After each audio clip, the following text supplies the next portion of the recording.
Iran, le neveu du Shah assassiné à Paris, nouveaux incidents à Téhéran. Grogne au Parlement contre Raymond Barre à l'Assemblée, contre l'avortement au Sénat. Judo, finale France-Japon, en direct dans ce journal.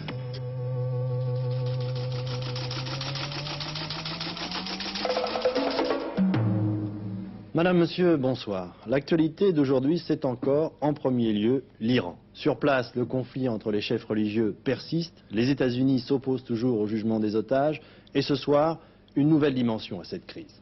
L'assassinat à Paris, aujourd'hui, vers 13 h, du neveu de l'ancien Shah d'Iran, au moment où il rendait visite à sa mère, la princesse Ashraf, la sœur de l'ex-empereur d'Iran. La villa du Pont, c'est une impasse presque provinciale dans les quartiers riches, non loin de l'avenue Foch, un lieu de résidence à la fois discret et luxueux. Le prince Charliard rentrait chez lui, à pied. C'est ici, à la hauteur du numéro 19, qu'il a été rattrapé par un autre piéton, masqué par la visière rabattue d'un casque de motocycliste. L'homme brandit un pistolet et tire une première fois dans la nuque. La victime apprenne à terre. Il tire une deuxième fois dans la tête, presque à bout portant. Une exécution perpétrée avec un rare sang-froid. Au fond de l'impasse, voici la maison appartenant à la sœur jumelle du Shah, la princesse Ashraf. C'est la résidence habituelle de ses enfants, notamment la princesse Azadeh et Charliar Mustafa, la victime de l'attentat qui avait 34 ans. Une maison bien cachée, mitoyenne de l'ambassade de la République démocratique allemande, un lieu donc relativement surveillé, mais rien n'arrête un tueur décidé. Est-ce qu'il a une protection particulière ? On pense cependant que dans certains milieux iraniens de Paris, il y a eu peut-être méprise et que c'est le frère aîné, Sharman, qui devait être visé. Les Iraniens n'avaient, paraît-il, rien à reprocher au prince Shahriar. L'enquête qui commence le dira peut-être. On dit qu'un commerçant voisin vous aurait prévenu pour vous signaler qu'autour de la maison de la princesse Ashraf, il y avait un certain nombre de véhicules iraniens qui étaient venus. Ah non, pas du tout. Enfin, moi, je suis pas au courant de ça. Sur place, en Iran, la situation a aussi évolué de plusieurs façons aujourd'hui. Les adversaires de Khomeini gardent toujours le contrôle de la ville de Tabriz, en Azerbaïdjan, où l'ancien Premier ministre, Bazargan, a été envoyé en mission par le Conseil de la Révolution. Une tentative d'attentat avorté contre un autre chef religieux, l'ayatollah Montazeri. Enfin, une déclaration du ministre des Affaires étrangères, M. Godzadeh, annonçant que le procès des otages allait s'ouvrir incessamment. Dans les rues de Téhéran, la foule hurle son soutien à l'ayatollah Montazeri qui vient d'échapper à un attentat. Montazeri est un partisan de Khomeini. Pendant ce temps, Sadegh Gobzadeh, le ministre iranien des Affaires étrangères, le nouvel homme fort du régime, ou du moins en apparence, donne une conférence de presse. Le thème, les otages. Il y a deux types d'otages, dit M. Gobzadeh. Ceux qui n'ont pas été directement et consciemment engagés dans des affaires d'espionnage et ceux qui sont coupables. Les premiers devraient être libérés, dit M. Gobzadeh. Mais les étudiants islamiques ne l'entendent pas de cette oreille. Quelques instants plus tard, dans un communiqué cinglant, il dénie au ministre tout pouvoir en ce qui concerne le sort de ces otages qu'ils détiennent toujours. Ce qui signifie que c'est la rue qui a le pouvoir dans cette affaire, une affaire qui commence à devenir d'autant plus explosive que l'ayatollah Madari, cette autre grande personnalité religieuse, vient d'entrer en rébellion ouverte contre le pouvoir central après avoir échappé à un attentat organisé par les partisans de Khomeini. C'est la province de l'Azerbaïdjan oriental qui risque maintenant de faire sécession, avec à sa tête l'ayatollah Madari. Une situation extrêmement sérieuse, estime-t-on à Washington, qui pourrait pousser Khomeini à tenter de refaire l'unité du pays sur le dos des otages. À l'annonce par le ministre des Affaires étrangères iranien dont on vient de parler, disant que le procès de quelques-uns des otages pourrait commencer très rapidement, la réaction des États-Unis ne s'est pas faite attendre. Le porte-parole du département d'État a qualifié cette décision d'outrageante. Pour essayer de sortir de cette affaire, les États-Unis ont décidé de boycotter économiquement et politiquement l'Iran. C'est pour cette raison que des parlementaires américains sont partis en tournée en Europe. Ils ont été reçus, par exemple, ce matin par M. Raymond Barre, le Premier ministre. Ils seront suivis la semaine prochaine par M. Cyrus Vance, le secrétaire d'État aux Affaires étrangères américain. Toute l'Amérique semble donc unanime dans cette crise, unanime et solidaire de son président Jimmy Carter. De Washington, Jacques Segui. Edward Kennedy, pour rappeler sans doute qu'il est déjà en campagne électorale, avait pris position violemment contre le Shah et sa présence aux États-Unis. Et c'était la gaffe, car aussitôt la presse américaine se jetait sur le rival de Carter et lui posait la question « Voulez-vous être le diviseur de la nation ?» Kennedy essayait bien de rectifier le tir, mais c'était déjà trop tard. Ainsi, Après plus d'un mois de crise, le président américain est parvenu à obtenir l'appui et la discrétion totale de toute la classe politique américaine. On ne trouve ni à Washington ni à New York un seul homme politique prêt à formuler une critique contre Carter. Et tout se passe comme si les Américains avaient le sentiment que la patrie est en danger. Et dans ce cas, il ne faut donc pas donner l'occasion à l'adversaire d'exploiter la situation, comme l'a fait la presse de Téhéran, en reprenant largement les déclarations de Kennedy concernant le Shah. Des démocrates contre des démocrates, des républicains contre des démocrates, Carter contre Kennedy, c'est une réalité politique. Mais on en parlera plus tard. D'abord, il faut penser aux 50 otages de Téhéran.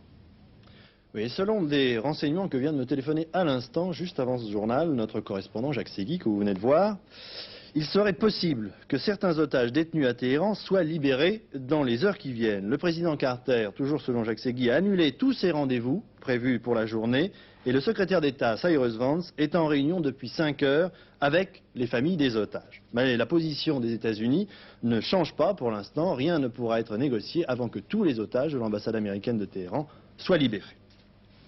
Au beau milieu de cette crise qui arrive donc visiblement à un tournant crucial, l'ex-Shah d'Iran publie aujourd'hui ses mémoires sous le titre « Réponse à l'histoire » édité en France par Albin Michel. Dans ce livre, Reza Pahlavi s'explique sur sa politique et les raisons de son départ.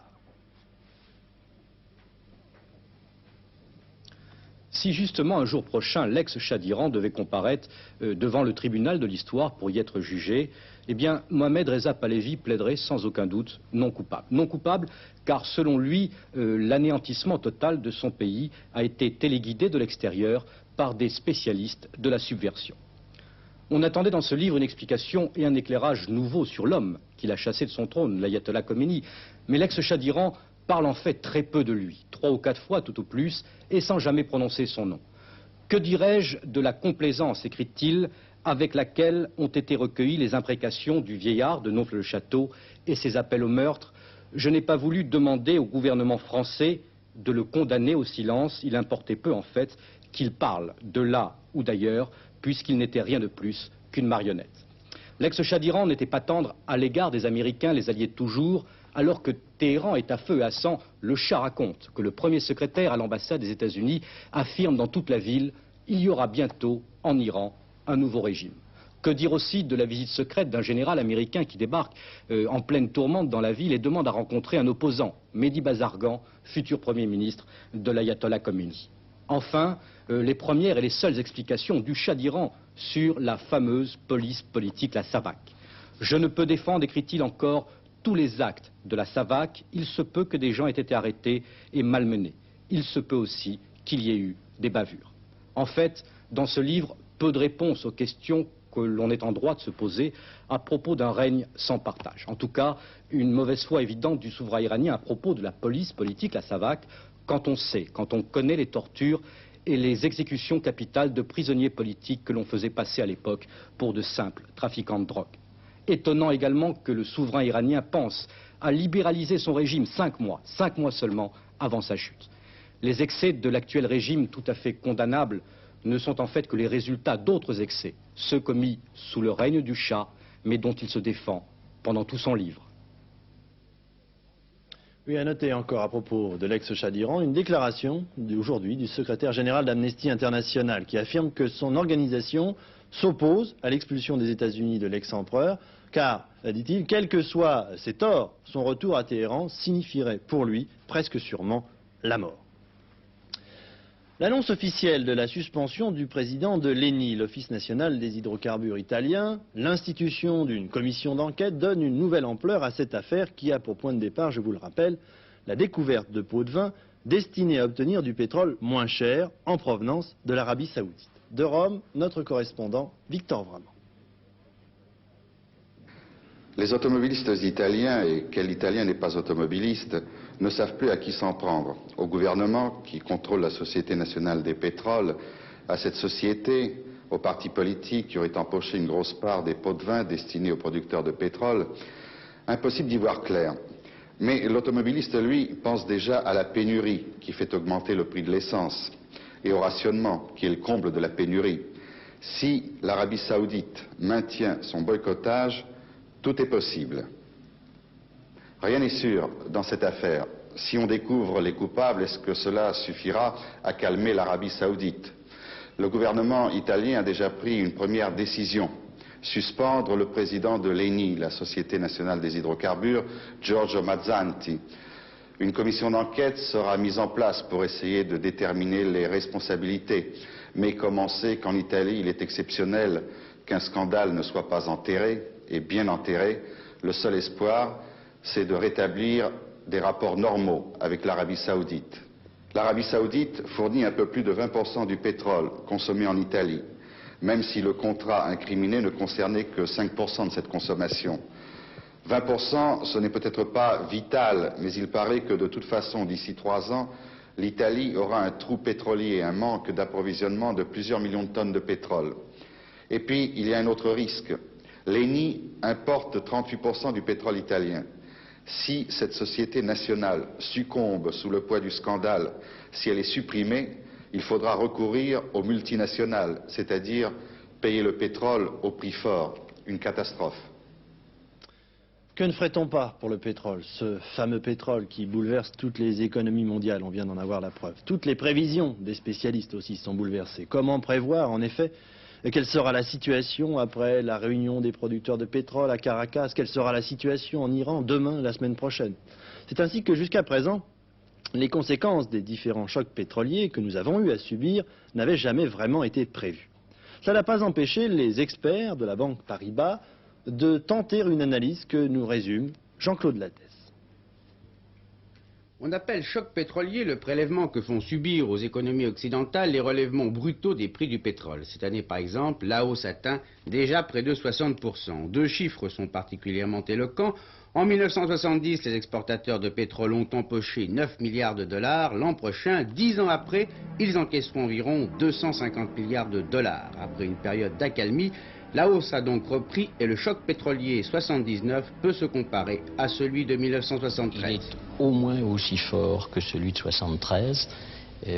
On aurait dû s'y attendre car il y avait la dure réalité des chiffres qu'on n'a pas voulu regarder, mais les conséquences monétaires, économiques, financières seront au moins de la même ampleur, avec en plus le fait que ce choc intervient sur des économies qui étaient durablement ébranlées et convalescentes par suite de la crise précédente.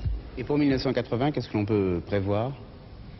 Je crains que ne se reproduise ce qu'on avait observé en 75, après 73 et l'euphorie de 74, c'est-à-dire une certaine récession.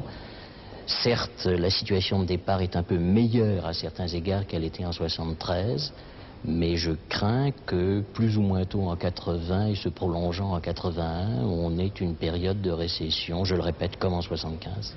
Et pour la vie quotidienne des Français, cela signifie quoi?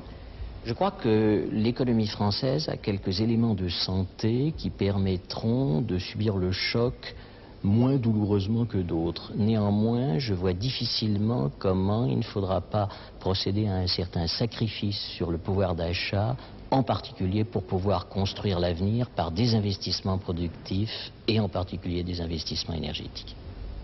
Vous vous êtes aperçu qu'il ne s'agissait pas de Jean-Claude Lattès qui est l'éditeur, mais Robert Lattès. Une dernière information à propos du pétrole encore. Monsieur Giraud, le ministre de l'Industrie, a déclaré que la France maintenait son veto pour les achats de pétrole sur les marchés dits libres, comme celui de Rotterdam par exemple. Et il a ajouté qu'il apportait un démenti formel et catégorique à une information dont vous nous souvenez sans doute et qui disait que ces dernières semaines, des groupes pétroliers français avaient été autorisés à acquérir des quantités de pétrole supplémentaires sur ces fameux marchés libres, dont celui de Rotterdam. Que se passerait-il si un beau matin, tout est possible, nous étions privés de pétrole? Pour tenter de répondre à cette question, la rédaction Antenne 2 présentera lundi un dossier complet dans son émission Question de temps, après le journal, 20h35. Il y aura un journal fiction présenté par Patrick Poivre d'Arvor, et puis l'autopsie d'une grande compagnie pétrolière française, un reportage de Bernard Rapp. Cette émission sera suivie mardi par un débat organisé dans le cadre des dossiers de l'écran et qui aura pour titre « La guerre du pétrole aura-t-elle lieu ?»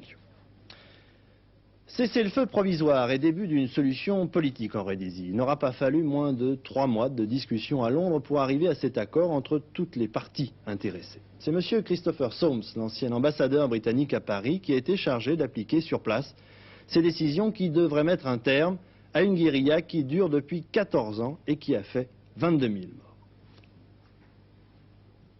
1965, les Blancs de Rhodésie s'opposent à la décolonisation. Ian Smith proclame unilatéralement l'indépendance, la réprobation est unanime.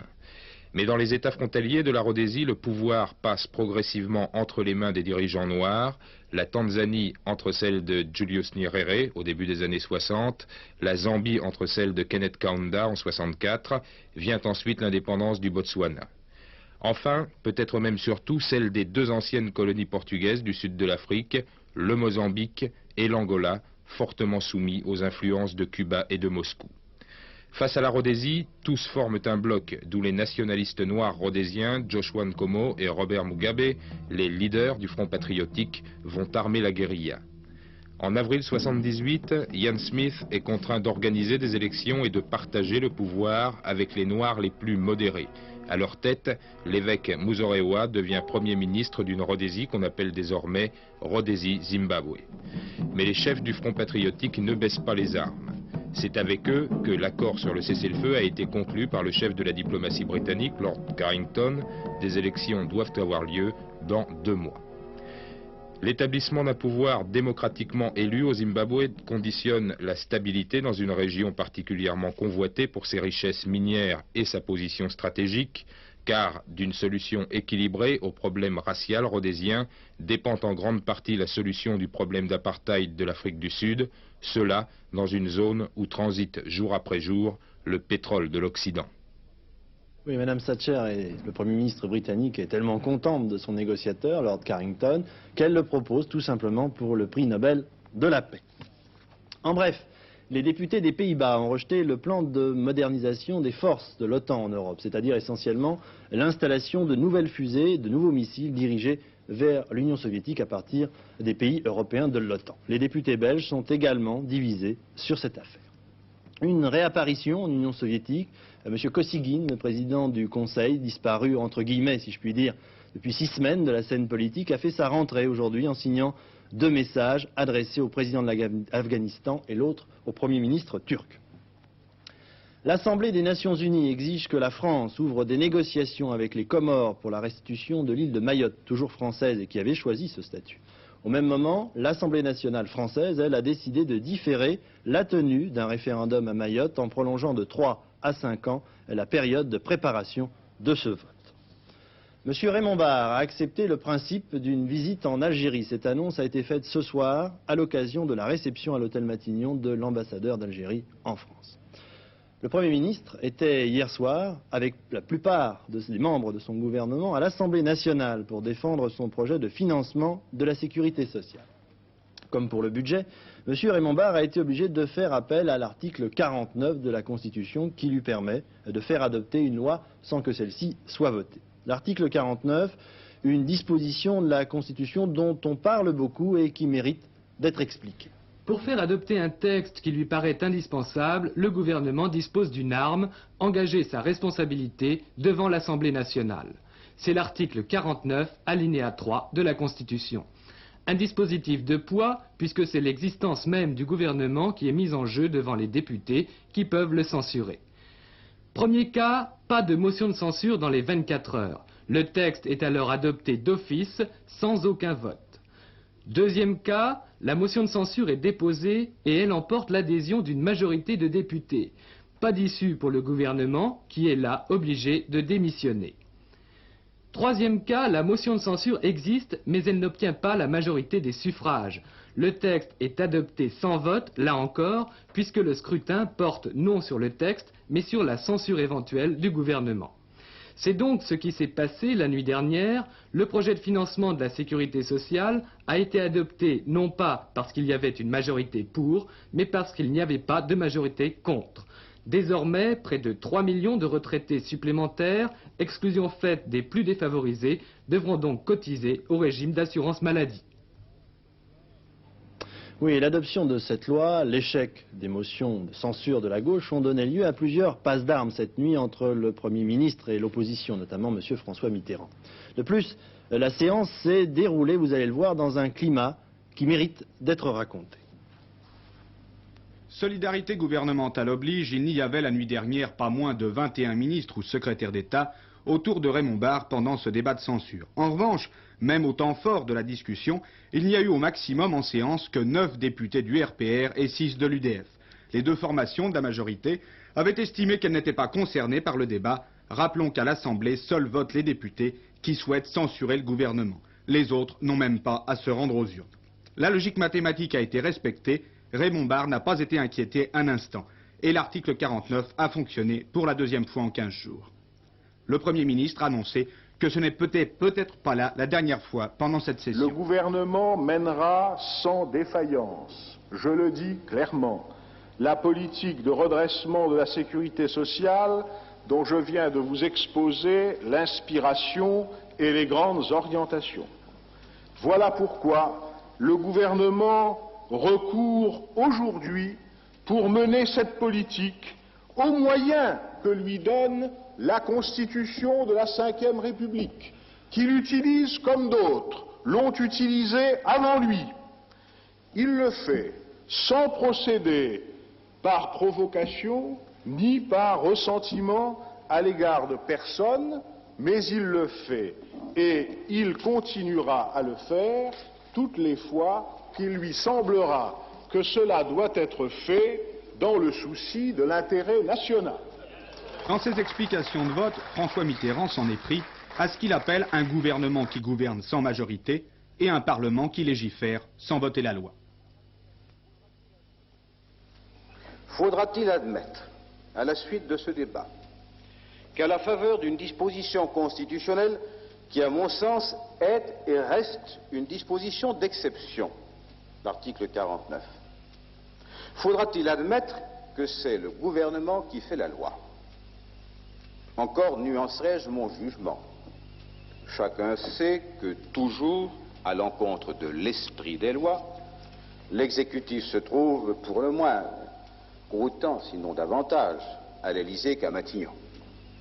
Faudra-t-il donc admettre que c'est le chef de l'État désormais qui non seulement gouverne à la place du gouvernement, mais aussi légifère à la place du Parlement? Impuissance des parlementaires, lassitude des députés, c'est certain. Mais cela n'explique pas tout.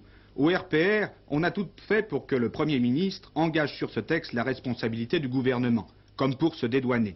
À l'UDF, pour ne pas entrer dans le jeu de la censure, on n'a même pas pris la parole. Résultat, l'opinion peut avoir l'impression ce soir que les députés de la majorité démissionnent devant leurs responsabilités d'élus. Dès l'instant qu'on utilise cette procédure, qui nous met, comme nous l'avions annoncé, dans la position de ne pas voter. Pourquoi serions-nous là? Les parlementaires qui travaillent et qui n'ont pas de temps à perdre n'avaient pas ce soir-là à être présents dans la mesure où ils n'avaient rien à dire, car ce débat de la motion de censure n'a hélas rien apporté aux dispositions du texte sur le financement de la sécurité sociale. Toujours est-il qu'on peut s'interroger non pas sur l'efficacité de la procédure employée, elle est efficace pour le gouvernement, c'est prouvé, mais sur la fréquence de son application. Et au-delà, sur l'image de marque de la vie politique française. Du problème parlementaire encore, la Commission des affaires sociales du Sénat s'oppose à la discussion du projet de loi sur l'avortement en posant ce que l'on appelle une question préalable. Reste à savoir maintenant si les sénateurs suivront cette décision de leur commission. Visiblement donc les relations entre les parlementaires et notamment entre la majorité et le gouvernement connaissent quelques difficultés ces derniers mois. C'est peut-être pour cette raison d'ailleurs que le président de la République recevra à la fin de l'actuelle session les présidents des groupes et des commissions de la majorité pour envisager avec eux la prochaine session, celle de printemps. Ce sont les propres termes du porte-parole de l'Élysée, M. Hunt. Sondage mensuel Figaro Magazine Sofres réalisé entre le 23 et le 29 novembre. Rappelons que M. Giscard d'Estaing a parlé sur Antenne 2 le 27 novembre. Le président de la République donc gagne 3 points, 55% de satisfaits contre 52 le mois dernier, 40% de mécontents contre 43. M. Raymond Barre, le Premier ministre, lui compte 40% de satisfaits contre 35 et 54% de mécontents seulement contre 59 le mois dernier. Parmi les autres personnalités, Jacques Chirac perd 5 points, Michel Rocard en gagne 2 et pour la première fois, Pierre Mauroy passe, l'autre leader socialiste passe devant François Mitterrand. Georges Marchais, lui, gagne 1 point. La guerre des phares aura-t-elle lieu? C'est possible, car cette nuit, les sénateurs ont décidé de ne pas voter les crédits affectés à l'information sur l'obligation d'allumer les codes en ville. Un moyen, comme un autre, de faire échouer une décision contre laquelle ils ne peuvent rien puisqu'elle est réglementaire. Il faut dire que les sénateurs ne sont pas les seuls à râler contre cette obligation. Depuis 3 mois, les automobilistes doivent conduire en ville la nuit en allumant leur code et depuis 3 mois, c'est la grogne. Alors pourquoi? Leur principal reproche, c'est que la visibilité est très difficile en cas de pluie. Les reflets sur la chaussée, mais aussi les risques de panne supplémentaires et puis les éclairages de ceux qui arrivent en face sont souvent mal réglés. Pourtant, partout en Europe, les automobilistes conduisent ainsi. Alors on peut se poser cette question, notre éclairage est-il moins bien réglé que le leur? La décision des sénateurs relance le débat. Les automobilistes n'ont pas été consultés, affirme-t-il. Les administrations et les technocrates méprisent leur avis. M. Poniatowski vient à leur secours et s'exprime en exploitant une sorte de paradoxe. D'un côté, dit-il, il y a le ministère de l'Industrie qui demande à ce que l'on fasse des économies de plomb. De l'autre, il y a certains ministères qui imposent l'usure supplémentaire des batteries qui exigent beaucoup de plomb. Alors, aux arguments pratiques des conducteurs s'ajoute aujourd'hui celui des économies de matériaux. Les propos de M. Edmond Maire sur la défaite de la gauche aux élections de 1980 continuent de susciter des réactions. Pour M. Georges Segui de la CGT, les propos du leader de la CFDT nuisent à l'indépendance et à l'autorité du syndicalisme. Pour M. Bérégovoy du Parti socialiste, il démobilise la gauche. Conflits sociaux, la direction d'Usinor annonce aujourd'hui qu'elle sera amenée à cesser la production de fonte et d'acier avant juillet 80 si la grève et l'occupation de son usine de Denain se poursuivaient. L'activité de cette usine, je le rappelle, qui devait cesser l'été dernier dans le cadre de la restructuration de la sidérurgie, avait été prolongée pour faciliter le réemploi du personnel. Élection des prud'hommes, jour J-3 aujourd'hui, dernier point de vue, celui de la CFTC. Pour la CFTC, une des premières caractéristiques, c'est cette indépendance syndicale et ce refus de politisation qui, à notre avis, a fait un mal et continue de faire un mal considérable dans ce pays. C'est une des raisons du faible taux de syndicalisation. Il y a également le choix de certaines modalités d'action. À la CFTC, on n'annonce pas la révolution tous les matins. On est pour le respect du droit de grève, mais pour une utilisation vraiment responsable. Et on essaye, à travers des propositions de médiation, de donner un recours aux salariés qui sont les plus faibles, qui n'ont pas toujours la possibilité de faire la grève. Et puis, en face des problèmes pratiques, on ne cherche pas d'échapper à cette analyse des situations. Pour le problème de l'emploi, on ne conteste pas, par exemple, la nécessité d'un certain nombre d'adaptations, car ça serait refuser de voir la réalité. Voilà, nous allons interrompre le cours de notre journal pour rejoindre tout de suite Jean-Paul Olivier qui assiste au championnat du monde de judo. Il reste exactement 54 secondes, 53 secondes maintenant dans la finale des moins de 86 kilos qui oppose un Français, Michel Sanchise. Vous l'apercevez sur ce tableau ici, il est sous son adversaire qui est le judoka allemand de la République démocratique allemande, Ulsch. C'est un combat formidable car les deux hommes ont donné le meilleur d'eux-mêmes et en particulier ce Français Michel Sanchise, licencié habituellement au Racing Club de France, qui a fait pratiquement l'essentiel du combat, mais malgré tout c'est l'Allemand Ulsch qui au dernier moment et dans les dernières minutes a essayé de prendre l'avantage en vieux routier qu'il est sur son adversaire français. Alors, quelle va être la décision? Il reste 14 secondes et effectivement l'Allemand est en excellente position pour l'emporter. C'est dommage car jusqu'aux 3/4 du combat, on a pensé qu'un Français pouvait être ici ce soir champion du monde alors que nous avons déjà 2 médailles d'argent. Voyez sur le tableau, rien n'a été marqué. Regardez comme les deux hommes sont littéralement en train de se battre. Une seconde et c'est terminé. C'est terminé et nous attendons donc maintenant la décision des juges qui devrait être, semble-t-il, favorable à l'Allemand. Hélas pour les Français. En effet, Ulsch s'est montré particulièrement à son avantage à la fin de cette rencontre. Nous attendons ici la décision. Attention. Oui, c'est Ulsch, hélas, c'est Ulsch qui est champion du monde. Mais bravo en tout cas Michel Sanchise. Bravo aussi à Chuluyan qui, en finale des moins de 78 kilos, a été battu par Shozo Fuji qui a remporté le titre de champion du monde pour la 4e fois. Donc la France, 3 médailles d'argent pour l'instant. Voilà, j'en reviens au cours du journal après cette interruption du direct, mais ça méritait. Encore un conflit, donc celui du journal L'Aurore. 300 journalistes ont manifesté aujourd'hui devant le siège du journal à l'appel de l'Union nationale des syndicats de journalistes pour s'opposer au licenciement de la moitié de la rédaction. Les convoyeurs de fonds ont manifesté ce matin à Paris après l'assassinat de 2 de leurs collègues cette semaine à Levallois-Perret. Une délégation a été reçue à l'hôtel Matignon. 2 policiers tués cette nuit à Paris, un 3e blessé. Alors qu'ils s'apprêtaient à arrêter 2 gangsters, les meurtriers circulaient en voiture et ils n'ont pas hésité à tirer sur les gardiens de la paix qui allaient les interpeller. Un gangster a été tué, l'autre blessé a pris la suite. 2 réactions dans cette affaire. Le ministre de l'Intérieur, M. Bonnet, partagé entre l'émotion et l'indignation, et les syndicats de policiers, par exemple, la Fédération des professionnels et indépendants de la police qui fait remarquer que les bandits en tout genre font de plus en plus la loi en France. Rien n'empêche plus Marguerite Yourcenar d'être élue à l'Académie française. Les derniers récalcitrants ont levé hier soir leur veto et l'on sait que l'intéressé a envoyé une lettre qui ressemble fort à une demande de candidature. Et l'on sait que M. Alain Peyrefitte, le ministre de la Justice, a réglé le problème de la double nationalité de Mme Yourcenar. Mme Yourcenar qui sera interviewée ce soir dans l'émission Apostrophe par Bernard Pivot, qu'il a rencontré aux États-Unis.